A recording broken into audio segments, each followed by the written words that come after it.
Good morning students.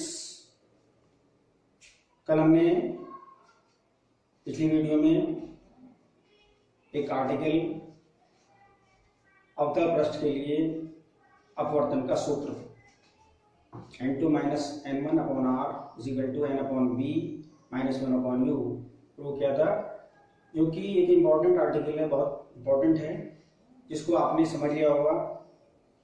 ठीक है, अब हम आगे चलेंगे। मैंने कहा था कि हमने थोड़ा सा उसमें लेंस के बारे में बताते हुए लेंस के बारे में बताया था। आपको वहीं से स्टार्ट करना है कि लेंस क्या होता है, कितने प्रकार के होते हैं, और फिर उससे आगे। तो लेंस एक पारदर्शी माध्यम का एक वक्राकार पृष्ठ और एक समतल पृष्ठ से घिरा हुआ भाग होता है, या दो वक्र पृष्ठों से घिरा हुआ भाग होता है। ठीक है बच्चों, समान पारदर्शी माध्यम, उदाहरण के लिए जैसे कांच। ठीक है, तो लेंस मैंने उत्तल लेंस और अवतल लेंस, इसके बारे में आगे पढ़ेंगे हम। कई प्रकार के लेंस होते हैं, उत्तल मैंने वीडियो में बनाए थे, बताया था आपको, उत्तल लेंस और अवतल लेंस। ठीक है, ये उत्तल लेंस हमने कल बताया था, ये बीच से मोटा किनारों से पतला होता है। जैसे कि मान लीजिए ये कांच का गोला है, इसको यहाँ से काट लेंगे अगर हम, तो इसको फ्रंट से मिलाएं तो ये उत्तल लेंस बनता है। ठीक है बच्चों, तो ये उत्तल लेंस मैंने बनाया, इसको अंग्रेजी में कॉन्वेक्स लेंस कहते हैं। तो यहाँ पर हमने इसको उत्तल लेंस को आप देखें, जैसे इस प्रकार से ये लेंस बन गया, तो इस लेंस को यहाँ से भागों में इसको डिवाइड किया गया है। आप ध्यान दीजिए इस पर। तो ये छोटे छोटे प्रिज्म की तरह से कार्य करता है। भाग जो है छोटे छोटे प्रिज्म की तरह से कार्य करता है। प्रिज्म जो एक लेसन हम आगे पढ़ेंगे, प्रिज्म में भी अपवर्तन होता है। प्रिज्म क्या है? एक ठोस त्रिभुजाकार आकृति का ये ठोस है, जिस पर भी प्रकाश का अपवर्तन होता है। ठीक है, तो उसमें भी प्रकाश का अपवर्तन, उसकी कैरेक्टरिस्टिक होती है, गुण होता है उसका, कि जब प्रकाश की किरण प्रकाश से चलती है तो अपवर्तन के पश्चात वो यहाँ से इसके आधार की ओर झुक जाती है। ठीक है, ये किरण, यहाँ से प्रकाश की किरण ये आपतित हुई, ये इसका तल, ये विलंब बना दिया मैंने, यहाँ पर ये अपवर्तित हो जाती है, और फिर ये दूसरा विलंब, और फिर ये दीर्घक किरण। ठीक है, ये हम अगले लेसन में पढ़ेंगे। तो ये त्रिभुज जो ये प्रिज्म है, इसका आधार है, तो ये आधार की ओर झुकती है। तो यहाँ पर ये छोटे छोटे प्रिज्म बनाए हैं। देखिए जैसे ये प्रिज्म बना है, तो यहाँ पर ये मुख्य अक्ष है,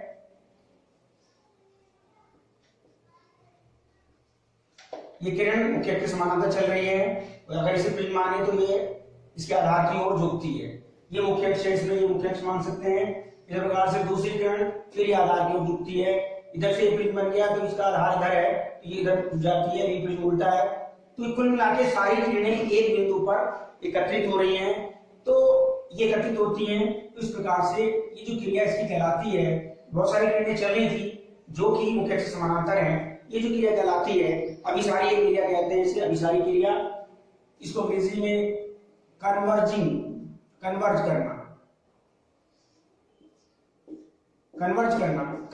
लेंस भी कहते हैं इसको। किरणों को इकट्ठा कर रहा है। ठीक है बच्चों, किरणों को ये इकट्ठा कर रहा है, तो इस लेंस को कन्वर्जिंग लेंस भी कहते हैं। अब देखा होगा छोटे बच्चे क्या करते हैं, जैसे लेंस ले कागज, ऊपर से प्रकाश की किरणें, जो सूर्य की किरणें पड़ती हैं, तो बच्चे क्या करते हैं, उसे रखते हैं, तो जो किरणें बहुत सारी इकट्ठी हो जाती हैं तो कागज काला पड़ जाता है। इसका एग्जाम्पल है, बच्चों को पता नहीं होता। तो ये इसी वजह से जब बहुत सारी किरणें इकट्ठी हो जाती हैं तो वहां उसका टेम्परेचर बढ़ जाता है, तो कागज उसको काला कर देता है। तो ये जो एक बिंदु पर एकत्रित होती हैं, जिसे लेंस का फोकस भी कहते हैं। ठीक है, इसी प्रकार से दूसरे लेंस में अवतल लेंस, जिसे कॉनकेव लेंस भी कहते हैं, तो यहाँ पर भी कॉनकेव लेंस को हम जो है यहाँ पर अगर बैक टू बैक मिला इस प्रकार से, तो ये अवतल लेंस है। इसको भी प्रिज्म में इस प्रकार से भाग में बांटा गया है। आप देखिए, ये किरण अगर मुख्य अक्ष से समानांतर इस प्रकार से चल रही है, ये किरण, तो ये किरण जो है जिसका आधार अगर इधर है, तो ये किरण जो है इस प्रकार से आधार की ऐसे जाती है। इधर से चलती है मुख्य अक्ष समानांतर, तो ये ऐसे जाती है, तो ये किरणें फैल रही हैं। अगर हम इसको पीछे की ओर बनाएं इस प्रकार से, तो ये किरणें पीछे की ओर मुड़ती है। जैसे कि यहाँ पर देखिए, ये किरण यहाँ पर, मैंने चित्र यहाँ बनाया आपके सामने, ये चली है यहाँ से, ये किरण यहाँ पर देखिए आप, ये आधार की ओर झुक रही है, तीसरा आधार इधर है, यानी यह आधार का मतलब ऊपर वाला पोर्शन जो है भाग थोड़ा चौड़ा है, नीचे वाला थोड़ा पतला है। इसका रीजन क्या है, ये जो कारण क्या है इसका, ये जो अवतल लेंस होता है ये किनारों से मोटा होता है, बीच से पतला होता है। ठीक है बच्चों, तो इस प्रकार से हम देखते हैं ये किरणें फैलती हैं और पीछे की ओर बनाने पर ये एक बिंदु पर मिलती हैं, जिसे अवतल लेंस का फोकस कहते हैं या मुख्य फोकस भी कहते हैं। ये जो इसकी अपसारी क्रिया, किरणों को फैलाने को, इसका ये गुण है अवतल लेंस का, अपसारी गुण कहलाता है। अपसारी क्रिया इस लेंस को डाइवर्जिंग लेंस भी कहते हैं, डाइवर्ज करता है ये किरणों को, डाइवर्ज, डाइवर्ज का मतलब फैलना, कन्वर्ज का मतलब एकत्रित करना। ठीक है, ये हम इंग्लिश के वर्ड भी साथ साथ चलेंगे, क्योंकि साइंस का इंग्लिश से बहुत रिलेशन है, आगे की हम सारी पढ़ाई इंग्लिश मीडियम में ही करते हैं। कन्वर्जिंग लेंस कहते हैं इसको डाइवर्जिंग लेंस कहते हैं। ठीक है बच्चों, इसको हम आगे बढ़ाते हुए एक परिभाषा इसमें जो है फोकस की परिभाषा देखिए, आपको पिछली वीडियोस में मैंने दर्पण के बारे में बताया, यहाँ पर लेंस के बारे में। देखिए लेंस और दर्पण में क्या अंतर है बताया था मैंने आपको। दर्पण में परावर्तन होता है, लेंस में अपवर्तन होता है। लेंस में हम जो है दो भाग इसके काट करके मिलाते हैं, तो दो भाग, एक भाग ये मिल गया, इसका केंद्र इधर होगा यानी त्रिज्या, और दूसरा भाग यहां मिल गया, इसकी त्रिज्या इधर होगी। तो कुल मिला के इनकी दो त्रिज्याएं होती हैं, एक यहाँ पर ये R1 और यहाँ पर ये R2। इसके दो फोकस होते हैं, ये F1 और ये F2। कुल मिला के दो फोकस इसमें होते हैं, दो फोकस इसमें होते हैं। ठीक है, लेकिन यहाँ पर जो द्वितीय फोकस होता है, जो उत्तल लेंस के अंदर जो द्वितीय फोकस होता है या अवतल लेंस में द्वितीय फोकस होता है, उसी को मुख्य फोकस कहते हैं। क्या परिभाषा है इसकी, फोकस की या मुख्य फोकस की? मुख्य अक्ष के समानांतर चलने वाली, मुख्य अक्ष के समानांतर चलने वाली प्रकाश की किरणें, क्या डेफिनेशन है, मुख्य अक्ष के समानांतर चलने वाली किरणें अपवर्तन के पश्चात, इसमें अपवर्तन हो रहा है, जिस बिंदु पर मिलती है, मुख्य अक्ष के समानांतर चलने वाली प्रकाश की किरणें अपवर्तन के पश्चात जिस बिंदु पर मिलती हैं उत्तल लेंस में, अथवा मिलती हुई प्रतीत होती हैं अवतल लेंस में, वो वह बिंदु लेंस का मुख्य फोकस कहलाता है या द्वितीय फोकस कहलाता है। द्वितीय फोकस को ही लेंस का मुख्य फोकस कहते हैं। ठीक है, तो यहाँ पर द्वितीय फोकस इसका लेफ्ट साइड में आ रहा है, इसका द्वितीय फोकस यहाँ पर आ रहा है। कहीं F2 लिखते हैं, कहीं पर मैंने यहाँ कैपिटल F स्मॉल f भी लिख सकते हैं। ये इसका द्वितीय फोकस, ये मुख्य फोकस, यही इसका डायग्राम। अगर इसको पूरा मिला दें हम लेंस को, जो जिसने पार्ट काट के मिलाया, ये उत्तल लेंस है एक्चुअल में, तो ये मुख्य फोकस इधर है इसका एक मुख्य फोकस इधर है। मुख्य फोकस की परिभाषा मैंने बता दी, दोबारा से बता देता हूं एक बारी। मुख्य अक्ष के समानांतर चलने वाली प्रकाश की किरण अपवर्तन के पश्चात जिस बिंदु पर वास्तव में मिलती है उत्तल लेंस में, अथवा मिलती ही प्रतीत होती है अवतल लेंस में, वह बिंदु लेंस का मुख्य फोकस कहलाता है। ठीक है बच्चों, ये परिभाषा थी लेंस के फोकस की। इसमें मैंने बताया दो फोकस होते हैं, दो त्रिज्याएं होती हैं, इस प्रकार से। और आगे एक दो परिभाषा और, फिर आगे प्रकाशिक केंद्र क्या होता है। जैसे वहां दर्पण में ध्रुव होता है, इसमें यहां प्रकाशिक केंद्र, प्रकाशिक केंद्र किसे कहते हैं, अंग्रेजी में से ऑप्टिकल सेंटर कहते हैं। प्रकाशिक केंद्र यानी उत्तल लेंस में या अवतल लेंस में, उत्तल लेंस में देखिए जब प्रकाश की किरण कोई आपतित हो रही है, आपतित होने के बाद ये अपवर्तित होती है, उसके बाद फिर कहां से बाहर निकलती है, निर्गत होती है। यदि उस स्थिति में जबकि आपतित किरण और अपवर्तित किरण दोनों एक दूसरे के समानांतर हैं, तो लेंस के अंदर जो अपवर्तित किरण मुख्य अक्ष को, ये मुख्य अक्ष है,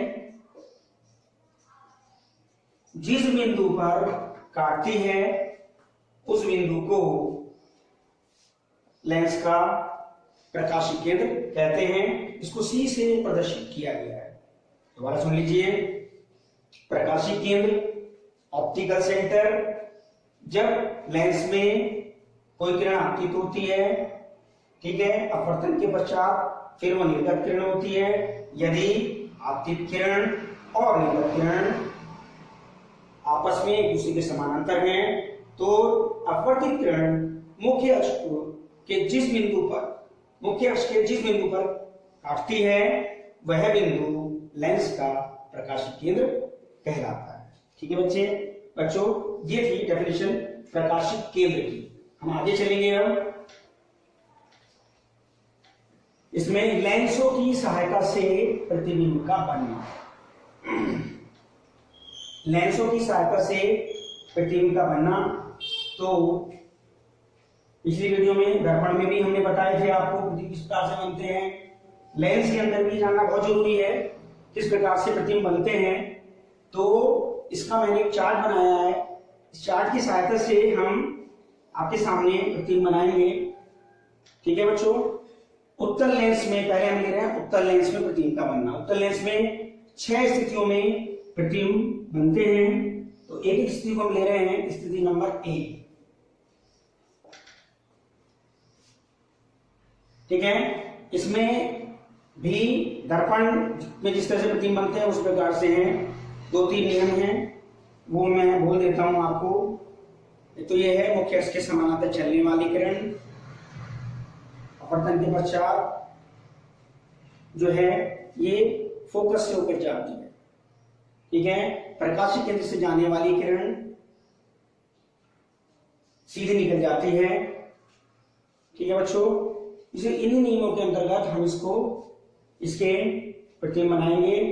देखिए नंबर 1, जब वस्तु अनंत पर रखी है, वस्तु अनंत पर रखी है। ठीक है, देखिए उत्तल लेंस, ये उत्तल लेंस, वस्तु अनंत पर,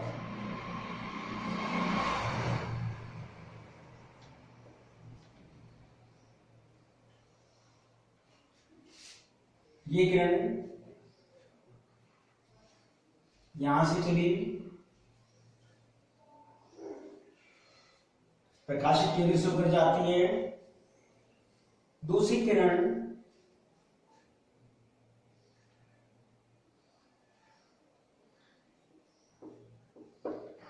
इसके फोकस से होकर चली आती है। ये अपवर्तन के पश्चात मुख्य अक्ष के समानांतर हो जाती है। तो यहां पर प्रतिबिंब A डैश B डैश बनता है, वास्तविक, उल्टा और वस्तु से अत्यंत छोटा होता है। ये प्रकाशीय केंद्र है। इस प्रकार से वस्तु अनंत पर रखी थी, प्रतिबिंब फोकस पर बनता है। ठीक है बच्चों, दूसरी स्टेज उत्तल लेंस में, जब वस्तु अनंत व 2f1 के बीच में रखी है, वस्तु अनंत और 2f1 के बीच में रखी है, तो इसको देखें किस प्रकार से। वस्तु को यहां रखें दूर, लेंस को थोड़ा सा और बड़ा करेंगे हम। दोबारा देखिए इसे,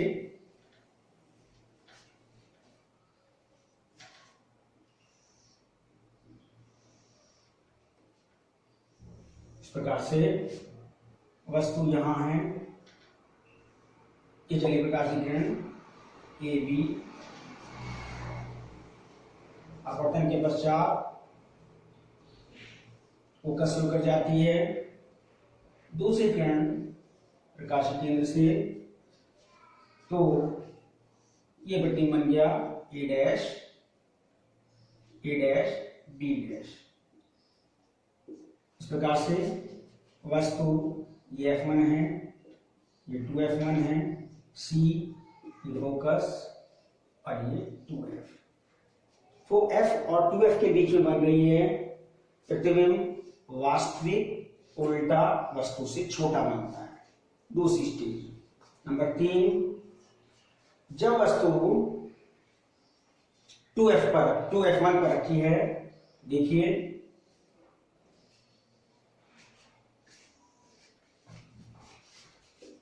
यहां पर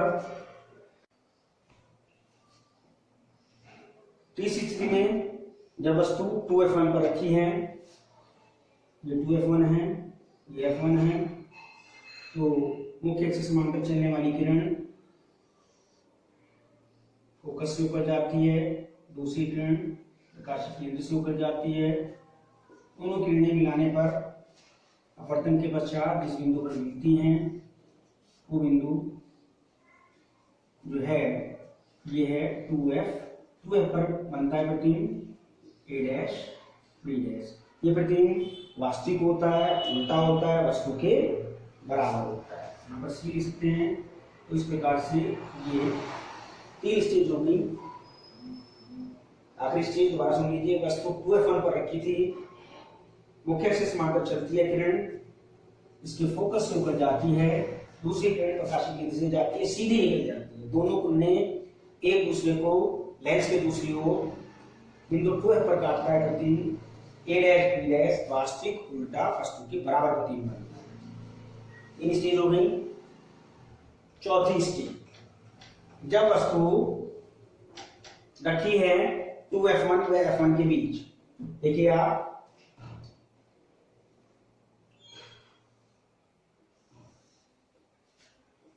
जब वस्तु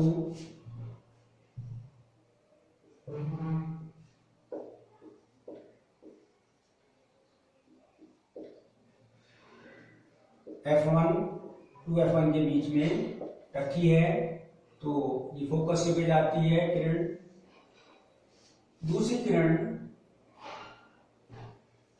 प्रकाशिक केंद्र से जाती है, तो दोनों किरणें एक दूसरे को यहाँ काटती हैं। ये प्रतिबिंब बनता है A', B'। ये प्रतिबिंब ये F है, ये 2F। ये प्रतिबिंब वास्तविक उल्टा वस्तु से बड़ा बनता है। ठीक है बच्चों, ये चौथी स्टेज थी। जब वस्तु F1 और 2F1 के बीच में रखी है, तो प्रतिबिंब मुख्य एक्सिस से समांतर चलती है किरण, फोकस से ऊपर जाती है, दूसरी किरण प्रकाश केंद्र से सीधे निकल जाती है। दोनों किरणें एक दूसरे को किस बिंदु पर काटती हैं? प्रतिबिंब वास्तविक उल्टा वस्तु से बड़ा बनता है। ये प्रतिबिंब 2F से दूर बनता है। पांचवी स्थिति, जब वस्तु फोकस पर रखी है, इसको देखिएगा ध्यान से। वस्तु फोकस पर रखी है तो ये फोकस से होकर जाएगी और दूसरी किरण प्रकाशिक केंद्र से होकर जाएगी। दोनों किरणें एक दूसरे के, ये वस्तु F1 पर रखी है, ये 2F1 है, ये बिंदु C है, ये वस्तु A', B', प्रतिबिंब अनंत पर बनता है। ध्यान दीजिए, वस्तु थी AB, फोकस पर रखी थी, तो इसका प्रतिबिंब जो है, किरणें एक दूसरे के समानांतर हो गई हैं, कहीं भी नहीं मिल रही है, प्रतिबिंब अनंत पर बनता है। वास्तविक उल्टा वस्तु से अत्यंत बड़ा। हम देखा, जब वस्तु अनंत पर रखी थी, प्रतिबिंब फोकस पर बन रहा है। जब वस्तु फोकस पर रखी थी, प्रतिबिंब अनंत पर बन रहा है, एक दूसरे के विपरीत। छठी स्टेज, जब वस्तु F और C के बीच में रखी है, इसको देखिए, तो थोड़ा सा और इधर बनाएंगे, इधर बनाएंगे, देखिए ध्यान से। जब वस्तु ये रखी है, मुख्य एक्सिस के समांतर चलने वाली किरण फोकस से ऊपर जाती है, दूसरी किरण प्रकाशिक केंद्र से जाती है, तो वस्तु है ये A, B, ये प्रकाशीय केंद्र है, ये F1 है, ये 2F1। तो वस्तु जो है फोकस व प्रकाशीय केंद्र के बीच में रखी है, किरणें पीछे की ओर फैल रही हैं, तो आगे बढ़ाने पर भी यहाँ पर फैल रही हैं, तो इसको पीछे की ओर इसको बढ़ाते हैं, तो ये प्रतिबिंब इस प्रकार से, ये प्रतिबिंब A डैश B डैश आभासी सीधा बड़ा वस्तु के पीछे बनता है। ये क्या, ध्यान से, केवल यही स्थिति ऐसी है इसमें प्रतिबिंब आभासी सीधा और बड़ा बन रहा है। ठीक है, तो इस प्रकार से 6 स्टेज में हम देखा कि वस्तु कहां पर रखी है, प्रतिबिंब कहां पर बन रहा है। ठीक है बच्चों, इनको आप बना करके देखेंगे, अच्छे से पढ़ेंगे इसे। इसमें एक स्टेज और है, वो है अवतल लेंस की सहायता से प्रतिबिंब बनना, उसको भी देखेंगे हम। अवतल लेंस की सहायता से प्रतिबिंब का बनना, केवल एक ही स्टेज है इसमें, अवतल लेंस में। अवतल लेंस की सहायता से प्रतिबिंब का बनना। ठीक है बच्चों, इसको देख लें आप, अवतल लेंस की सहायता से प्रतिबिंब का बनना। अवतल लेंस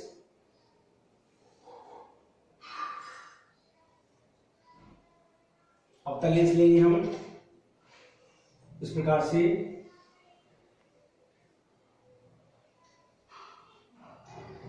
ये अवतल लेंस लिया। अब वस्तु को हमने कहीं पर भी रख दीजिए, इसमें ये रखिए वस्तु, मुख्य अक्ष के समानांतर चलने वाली किरण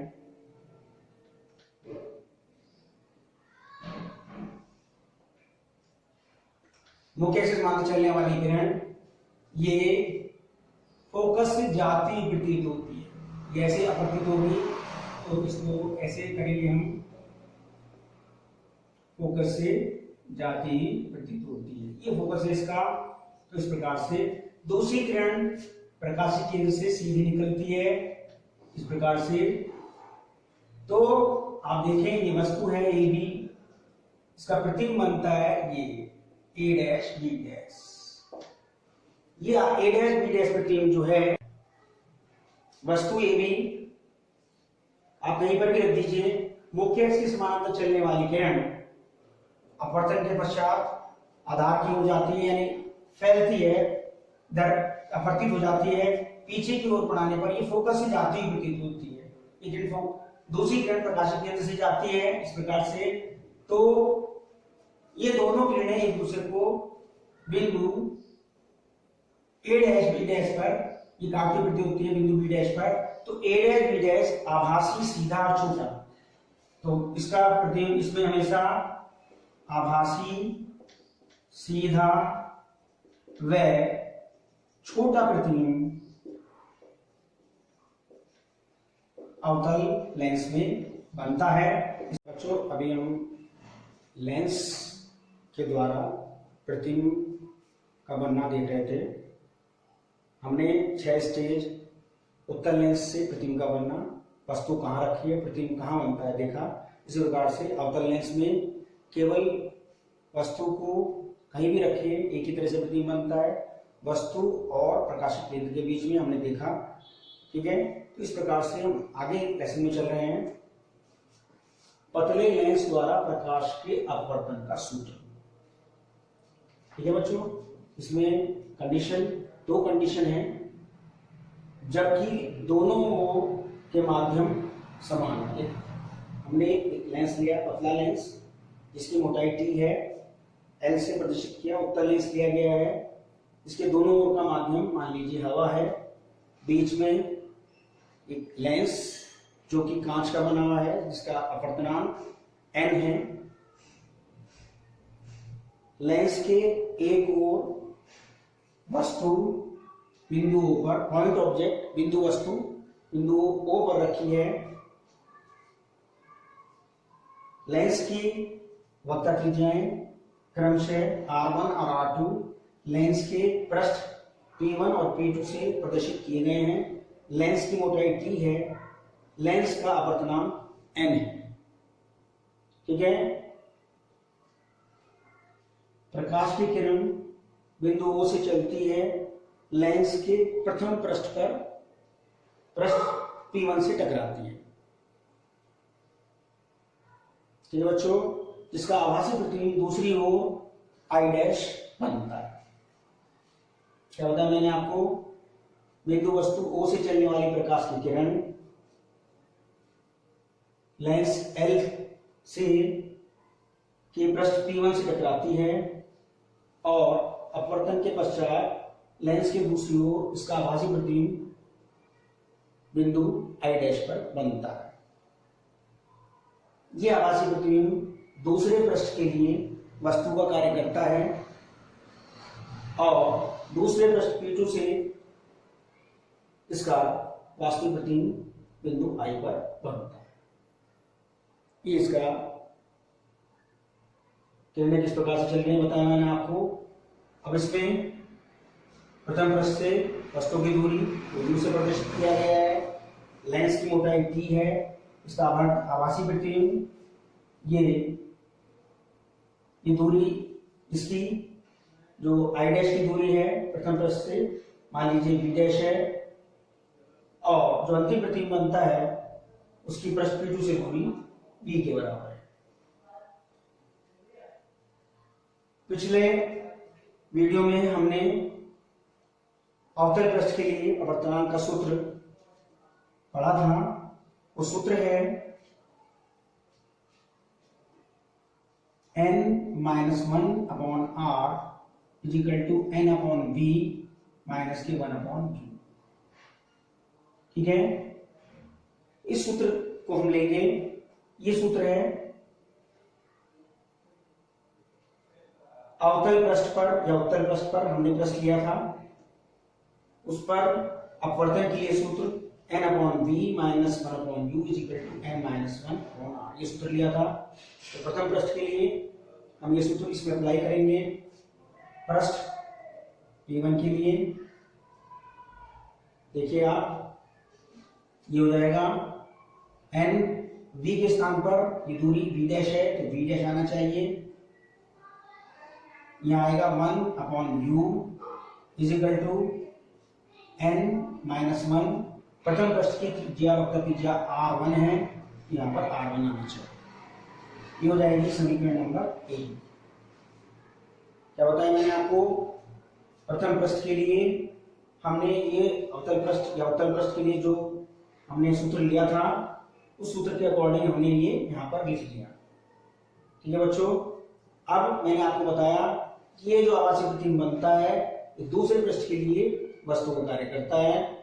तो इस प्रकार से ये जो डिस्टेंस दूसरे पृष्ठ की जो प्रतिबिंब ये आभासी प्रतिबिंब बन रहा है ये दूसरे पृष्ठ के लिए ये हम लिख सकते हैं। ये हमने समीकरण पहले पृष्ठ के लिए, पहले पृष्ठ P1 के लिए लिखी है। अब हम दूसरे पृष्ठ में आएंगे।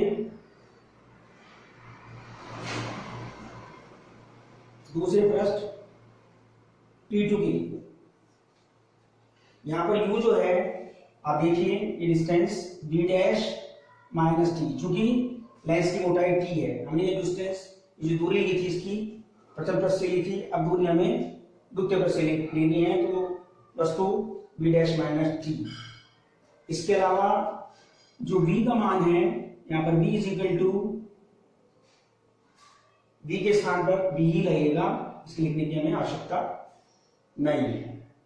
इसके अलावा इसमें जो अपवर्तनांक है, पहले प्रकाशित किरण हवा से कांच में जा रही थी, अब जो प्रकाशित किरण है वो कांच से हवा में जाएगी तो अपवर्तनांक n के स्थान पर 1/n लेना होगा।